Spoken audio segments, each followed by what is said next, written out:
Antes de começar, eu preciso mostrar o porquê eu fiz intercâmbio e o porquê eu escolhi a Itália. Olá, eu sou o Fernando Pagani, bem-vindos ao meu mundo. Que na verdade você já mora nele, então esquece o começo. Quando a gente tá na escola, a gente só pensa em ser popular, ou ter dinheiro, ou ser pelo menos bonito. Mas logo a gente descobre que a vida não é só isso. Saindo da escola, a gente descobre que a gente precisa fazer faculdade e ganhar dinheiro. Para ganhar dinheiro, a gente precisa trabalhar. E se você não nasceu talentoso como essas pessoas, você vai ter que aprender alguma coisa. Fazer faculdade para se especializar nos estudos e se tornar uma pessoa importante. Oi, tô ruivo. Você não precisa ser uma pessoa importante para ganhar dinheiro e você não precisa ter dinheiro para ser uma pessoa importante. Nesse vídeo eu vou mostrar para vocês como eu consegui fazer o meu intercâmbio começando do zero. Para quem não sabe, eu estudei 2 anos de cursinho para conseguir passar numa universidade pública. Eu passei numa universidade pública? Não passei. Eu sempre fui péssimo em primeira fase e prova de múltipla escolha. Mas eu ia bem em habilidades específicas em matérias de humano e biológicas. Mas no vestibular, para você chegar na segunda fase e fazer a prova de habilidades específicas, você precisa passar da primeira fase, que era a múltipla escolha. Eu não prestei muita faculdade pública, a única faculdade que eu queria mesmo passar era a USP. O meu irmão mais velho, ele fez USP, então a pressão que eu passava internamente era que eu precisava também fazer uma faculdade pública. A minha família não tinha dinheiro para pagar uma faculdade particular e eu também não estava trabalhando. Eu passei nas faculdades particulares e a minha faculdade antigamente era muito cara pra época, era uma das mais caras. E eu não conseguia pagar uma matrícula. Algumas das faculdades não tinha a opção de me dar bolsa logo no começo. Eu tinha que, eu acho que estudar 3 meses, 4 meses, pagando pra depois eles reembolsarem. Só que eu não tinha como conseguir esse dinheiro de primeira. Eu fiz arquitetura na Universidade de São Judas Tadeu, que fica aqui em São Paulo, na Moca. E era uma faculdade de referência. Na época, tinham professores maravilhosos que, inclusive, davam aula na USP. E eu sempre me dei muito bem com atividades de criação, de desenho, então os professores gostavam de mim. E eu ainda assim tinha que pagar a faculdade. Então a minha vontade de estudar numa faculdade pública ainda era grande. Só que aí eu decidi ser diferente. Eu falei, poxa, por que não estudar numa faculdade fora? Todo mundo que sai da escola, ela tem 2 lados pra escolher. Ou ela vai pelo mais fácil, ou ela vai pelo mais difícil. Eu, pra variar, escolho sempre o mais difícil. Eu sempre fui muito esforçado na minha vida. Eu nunca fui o mais inteligente, mas eu sempre me esforcei demais nas coisas que eu tô fazendo. E eu comecei a ler sobre intercâmbio, e eu vi que era sim possível estudar em uma faculdade no exterior. Pra você que não sabe, existem faculdades que elas pagam pra você estudar lá fora. Tem o Erasmus, que paga a bolsa de estudo pra você estudar numa universidade do exterior. Existem faculdades no Brasil que têm parceria com faculdades estrangeiras, mas o meu karma, né, sabe, é escolher o lado mais difícil. Se eu tivesse que chegar no meu objetivo e um dos caminhos tá cheio de zumbi e o outro caminho tá cheio de cachorrinho, animalzinho, filhotinho, bonitinho, eu ia pelo lado do zumbi. É o karma, gente.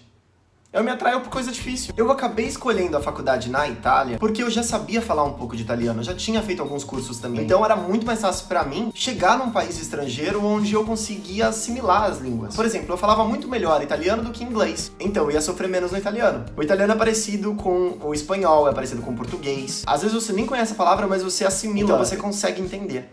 Gorlami. Então beleza, já escolhi a Itália. E em 2011 estava em crise, não só o Brasil, como a Itália também. Mas lembra do karma? Eu escolho o mais difícil mesmo. Vai que eu casava com alguém rico, ficava por lá, comprava uma casa em Firenze, depois viajava o mundo. Aí você já sabe o final dessa história, né? Virei youtuber.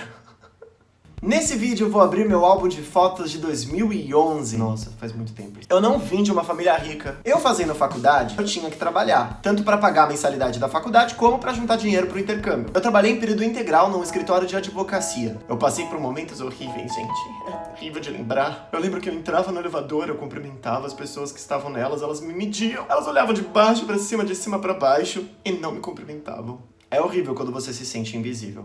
Eu era assistente administrativo e eu tinha que fazer o trabalho dos estagiários. Eu ficava até tarde trabalhando, mas eu ganhava hora extra, então isso era bom. Enfim, gente, eu tava trabalhando, então eu tava ganhando meu dinheiro, tá bom. Nessa viagem, eu juntei mais ou menos uns 15 mil a 20 mil reais. Uns 5 mil euros, mais ou menos, dava na época. Lembra que meu objetivo era fazer intercâmbio. Mas eu conseguia passar por todos esses momentos de dificuldades porque eu queria fazer o intercâmbio. Eu chegava do trabalho depois das 11 da noite e acordava às 5 da manhã pra ir pra faculdade. A minha vida naquele ano foi plantar. Eu era praticamente um fazendeiro. Aí chegou o momento que eu tive que ir no consulado italiano pra poder ver os documentos que eu precisava pra dar entrada na matrícula na faculdade, lá na Itália. E uma das coisas que eles tinham me falado é que eu precisava fazer 1 ano de faculdade no Brasil pra poder equiparar os estudos das pessoas que começam a estudar lá na Itália. Aqui no Brasil, os estudantes terminam mais cedo as escolas, então eles pediam pra gente estudar 1 ano de faculdade aqui no Brasil pra poder equiparar os estudos lá do exterior. Existiam muitas burocracias, eu tinha que apresentar comprovante de renda, documentos traduzidos por uma tradutora juramentada do consulado italiano. Eram vários documentos, porque além da matrícula na faculdade, eu também precisava tirar o meu visto, então são outros documentos também. Então eu passei por tudo isso porque eu fiz sozinho, eu quis fazer sozinho.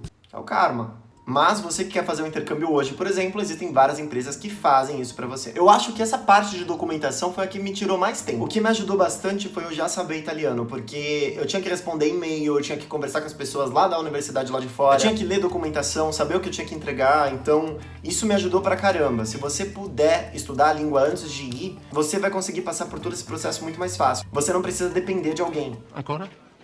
Margarete. Então fica uma dica pra você que quer ir pra um país estrangeiro, tenta conhecer um pouco mais da língua do lugar. Além de você facilitar a sua vida, você também abre oportunidades de conhecer pessoas novas. Você não se sente só um turista, você se sente morador do lugar porque você conhece a língua. É uma experiência muito mais penetrante, é muito mais intenso. Continuando a história, eu consegui todas as documentações que precisava. Ó meu visto. Dá pra ver? Tá focando, meninas, tá focando meu visto. Eu não vou falar nada da minha cara. Eu também fui atrás de um cartão pré-pago que você tira em casas de câmbio. Antigamente era casas de câmbio, mas hoje tem muito mais facilidade. Você pede pro seu banco aqui no Brasil um cartão que dê pra passar lá fora e ele faz isso pra você tudo certinho. Comprei também minha passagem de avião e chorei. Chorei muito. Conforme ia chegando o dia da viagem, a gente vai ficando mais ansioso. Eu nunca tinha viajado de avião, nunca tinha ido pro exterior, morado sozinho. É tanta coisa ao mesmo tempo que eu nunca tive o intestino funcionando tão bem como naquela época. Eu ia no banheiro tipo 3 vezes por dia só de pensar na viagem. Mas eu morria de felicidade porque eu ia viver uma aventura. Pra você ter ideia, o intercâmbio foi tão bom pra mim que eu posso dizer que a minha vida foi marcada de antes de ter viajado e depois de ter viajado. Se vocês puderem fazer intercâmbio, façam. Você aprende uma língua nova, você aprende a se virar sozinho. Você vivencia uma vida que você não tá acostumado a viver. Por exemplo, você não tem mais ninguém pra cuidar de você. É uma vida totalmente diferente da que você tá acostumado a viver em casa. Foi a primeira vez que eu me senti adulto mesmo, assim, de verdade. Enfim, 29 de agosto de 2011, dia da minha viagem. Minha mãe me levou, tivemos a despedida dramática que a minha família tá super acostumada a fazer. Nem parecia que eu tava indo viajar, parecia que eu tava indo morrer, tá ligado? Geralmente quando a gente vai fazer intercâmbio, a gente acaba levando uma bolsinha, que parece uma pochete. Ela fica embaixo da camiseta, isso te ajuda a ter mais segurança. Por exemplo, quando você vai viajar, você tem que sair com todos os seus documentos. Então isso é muito perigoso, porque se acontece alguma coisa, você perde, sei lá, o seu passaporte, vai te dar tanta dor de cabeça, às vezes você vai ter que voltar pro Brasil pra poder tirar um novo passaporte. Então você leva essa pochetezinha pra ficar embaixo da camisa pra esconder, você leva os documentos mais importantes nela. Essa foi a pochetezinha que eu usei lá na Itália. Nossa, gente, isso tá sendo muito nostálgico. Eu, tipo, guardei tudo que eu usei na viagem, eu comprei na... Nossa, tem dinheiro aqui, cara! Meu Deus, tem 15 euros! Eu tô rico! Eu não quero mais ser youtuber, eu tô rico! Eu me demito! Eu me demito! Ó, gente, você que não sabe como que é o euro, é assim. Essa é a nota de 5 euros. E essa é a nota de 10 euros. É legal que até o tamanho é diferente das notas, né? Eu fui de Air France. A minha conexão era em Paris.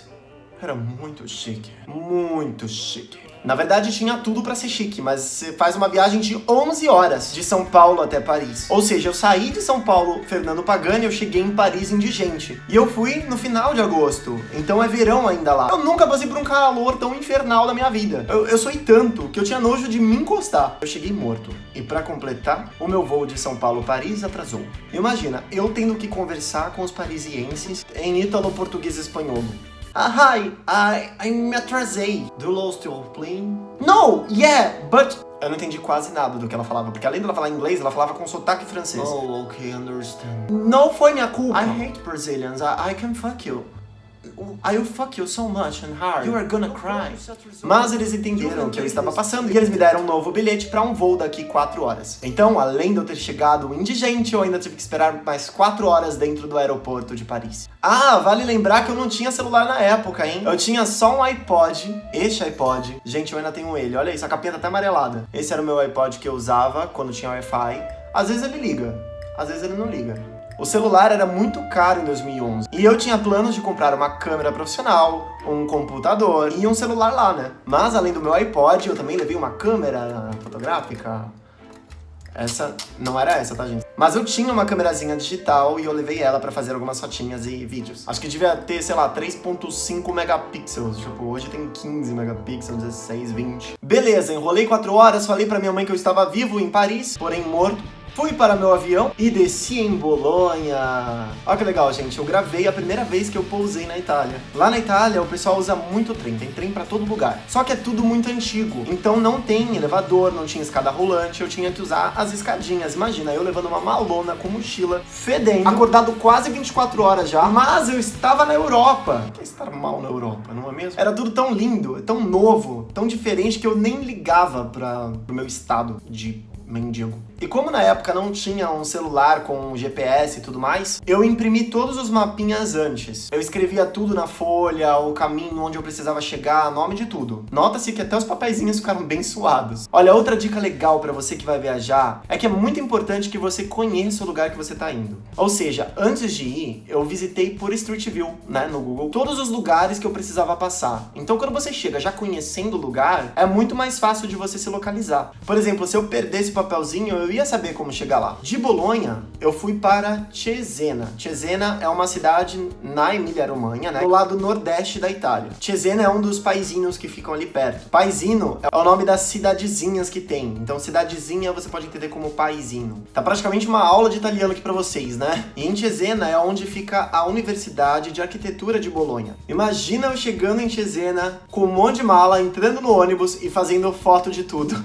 Eu cheguei no hotel, era esse hotelzinho super fofinho. Ele tinha um custo-benefício super bom. Eu precisava de um local próximo da faculdade e do trem. Então, ele tinha uma localização muito boa. Eu liguei a TV e o que estava passando? Um programa em italiano! Acho que foi o momento que eu realmente me senti na Itália. Foi quando eu deitei na minha cama, liguei a TV e tava passando um programa italiano. Tipo Faustão, só que em italiano. Foi um choque de realidade. Aí, beleza. Eu peguei e desci pro restaurante pra comer, no restaurante do hotel mesmo. E é legal que eu entrei agora no Street View e é exatamente nesse lugar, embaixo desse toldo branco, aonde eu comi a minha primeira vez na Itália. Eu pedi um prato e aí eu também descobri que na Itália se come muito. Na Itália, a comida é dividida em primo piatto e secondo piatto. Que quer dizer que primeiro você escolhe a sua carne e depois você escolhe a sua massa. Vem vários pratinhos. Parece realmente que você está num sonho. Eu que tenho ascendência em touro, eu nunca fiquei tão feliz na minha vida. E como já era fim de tarde na Itália, eu voltei pro meu quarto e morri até o outro dia. Eu já tinha feito a pré-inscrição no Brasil, mas aí eu tinha que fazer a minha inscrição na faculdade. Então eu aproveitei, acordei mais cedo e fui passear por Cesena. Eu cheguei na faculdade, entreguei todos os meus documentos. E pra você que é estrangeiro, os seus documentos e a quantidade de vagas é diferente da documentação se você fosse um italiano. Cada curso da faculdade tem um limite para estrangeiros. Na minha época foram 4. Ou seja, tinham 4 vagas para estrangeiros. Beleza, conversei com a moça da secretaria e ela me deu um papel que me dava autorização para dormir na residência estudantil que era em Forlì. Era uma cidade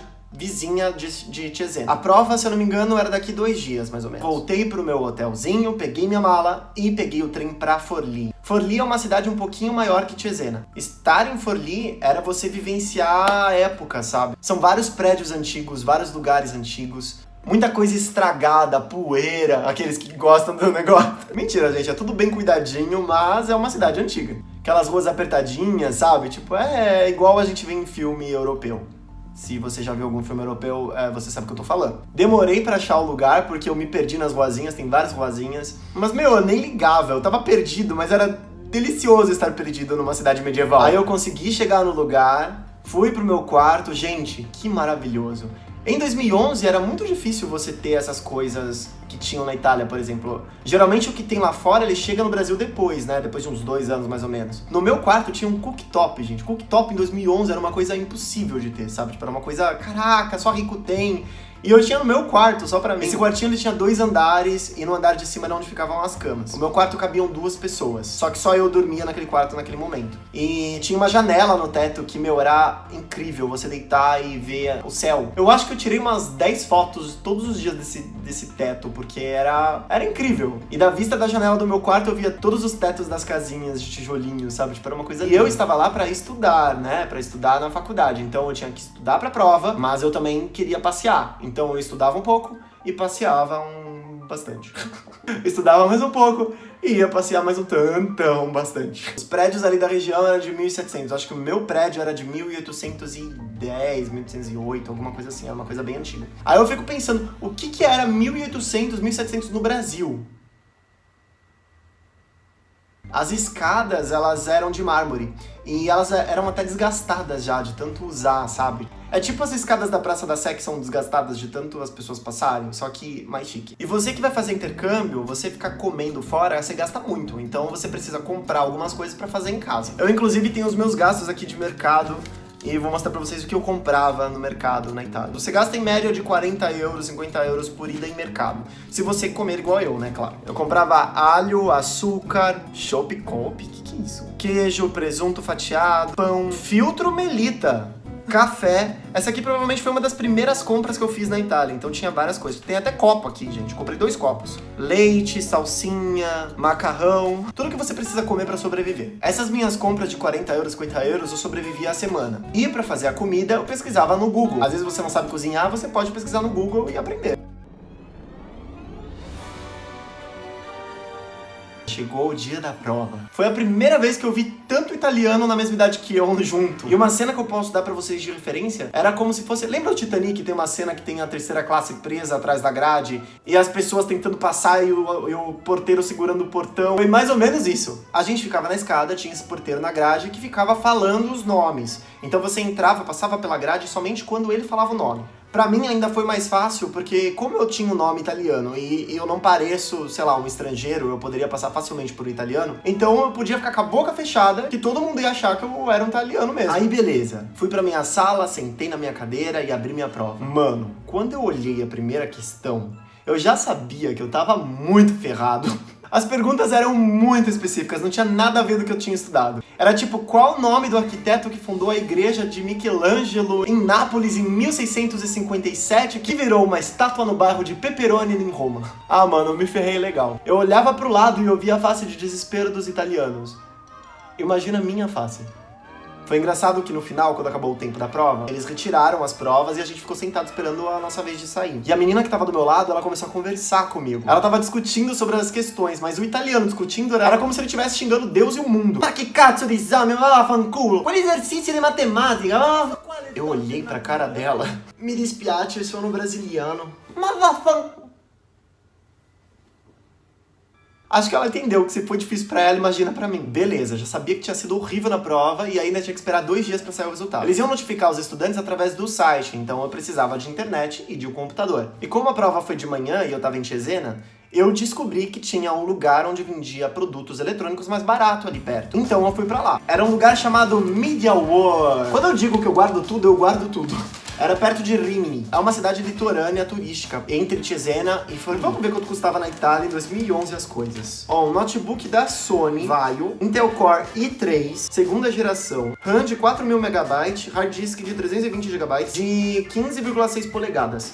500 euros. Vamos ver o que mais tem. TV Samsung de 20 polegadas por 169 euros. Olha os celulares que tinham, gente. Meu Deus. Na época do BlackBerry, gente. BlackBerry, 149 euros. BlackBerry, 149 euros. Ou seja, o computador custava 600 euros mais ou menos, e um celular custa em média de 300 euros. Como a minha grana era contada, eu não podia gastar muito. Então eu preferi escolher um celular mais barato e escolher um notebook mais em conta. Eu gastei 600 euros mais ou menos num notebook da Asus que eu comprei na época. Celular, eu comprei um Nokia! Dura até hoje, tá vendo? Uau! E eu tinha meu iPod que usava Wi-Fi, então... Ó, um celular de hoje, praticamente. O dia do mercado foi engraçado, porque eu fui pedir um táxi, né, pra voltar pro trem. Eu tava com o computador, tava morrendo de medo, né? Eu deixei minha sacolinha com o computador e o celular e tudo mais no cantinho do balcão pra ir pedir o táxi. Quando eu voltei, tinha um segurança segurando minhas sacolas. E ele me xingou tanto, mas ele me xingou tanto, falando que eu tinha deixado lá, que era perigoso as pessoas pegarem, que eu tenho que tomar cuidado, que não era assim que funcionava. E foi uma puta bronca, porque você realmente não pode ficar deixando suas coisas assim, né? Mostra que você é desleixado, que você não cuida das suas coisas, não dá valor pras coisas. E você pode estar na Itália, na Europa, o que for. Tem gente boa, mas sempre vai ter gente má. Eu, na verdade, tive muita sorte de não ter sido roubado, entendeu? Então, foi uma oportunidade que eu tive de aprender a não deixar minhas coisas jogadas em qualquer lugar. Beleza, voltei pra minha residência estudantil, lá em Forlì. Cheguei no meu quarto, tinha tinha uma pessoa no meu quarto. Tinha 2 camas, né? Claro que poderia ter uma outra pessoa lá. Eles colocaram uma outra pessoa no meu quarto. Dei maior susto, gente. Eu não esperava que ia aparecer uma outra pessoa lá. E apareceu. E era um menino que estudava, acho que química. E ele tinha minha idade também. E foi bem legal, porque ele me apresentou pra pessoas lá da residência, me contou sobre histórias da vida dele. Ele era de Bari, que é o sul da Itália, né? Mais no sul da Itália. E ele me ensinou várias receitas. Foi bem legal. Enfim, liguei meu PC, configurei ele todo e descobri que lá na residência estudantil não tinha Wi-Fi. Eu tive que sair de novo e ir numa loja de telefonia pra comprar internet. Lá na Itália, em 2011, a gente tinha uma chiavetta, né, que chama. É esse pendrive que você coloca no computador e você tem internet. Eu gastei, eu acho que foi 30 euros por mês, se eu não me engano, pra ter internet. Aí beleza, coloquei no computador e funcionou como se fosse um Wi-Fi. Mas era bem limitado, então eu não podia ficar, por exemplo, vendo YouTube. Eu nem sei se tinha YouTube em 2000, tinha YouTube em 2011, né, pelo amor de Deus. Aí eu entrei no site da universidade pra ver se tinha saído a nota da prova. E já tinha saído a nota da prova. Galera, espera aí, você vai saber o resultado da prova no próximo vídeo. O que eu fiz a partir daquele momento, as cidades que eu visitei, as pessoas que eu conheci, as coisinhas que eu comprei e como foi conseguir sobreviver quase sem dinheiro na Itália. Se você gostou de ouvir essa parte 1 do meu intercâmbio, deixa o like. Não se esqueça também de me acompanhar no Instagram, que lá você pode acompanhar a minha vida hoje e ficar sabendo de muitas coisas legais. Como exemplo, que eu vou estrear uma peça dia 29 de setembro aqui em São Paulo. O Super Assistente. E eu quero muito que vocês vão lá me ver, hein? Então corre lá pro meu Instagram pra você não perder todas as novidades. É isso aí, sussas e ci vediamo sull'internet. Tchau!